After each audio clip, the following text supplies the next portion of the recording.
Поради политичката криза, домашниот бизнис во текот на 2016 година изгуби драгоцено време и можност да оствари позначителен раст. Ова е дел од дискусијата на седницата на управниот одбор на Организацијата на работодавачи на Македонија, на која се оценуваше годината што изминува и воедно се формулираа предлози кои ќе бидат доставени до владата и синдикатите на разгледување и усвојување во текот на 2017 година.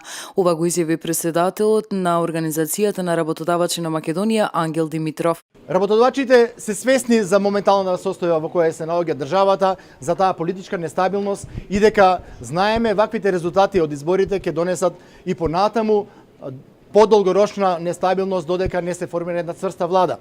Но од друга страна сакаме овој период да го искористиме за наши активности, да ги видиме сите активности на членките, нивните забелешки и да бидеме спремни пред новата влада веднаш да излеземе со предлози. На приоритетната агенда на работодавачите се наоѓаат неколку конкретни предлози, како што е оној за воведување нов модул за плаќање на придонесите за сезонските работници и мерките со кои ќе се стимулираат младите работоспособни луѓе со мерки за сезонско работење на студентите. Во овој систем, во ова пазарно стопанство, иницијативата на предприемачите, предприемништвото и развојот на приватната економија, иницијатива е основа за развој на целото општество.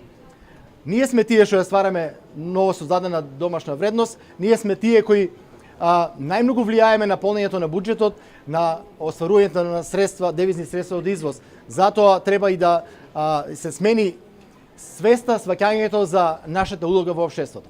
На станите на кои Организацијата на работодавачи на Македонија ги формулираше овие и други предлози што придонесуваат за унапредување на бизнес климата и работењето на компаниите во Македонија, се со поддршка од проектот Унапредување на социјалниот диалог, кој е финансиран од Европската унија, а го спроведува Меѓународната организација на трудот.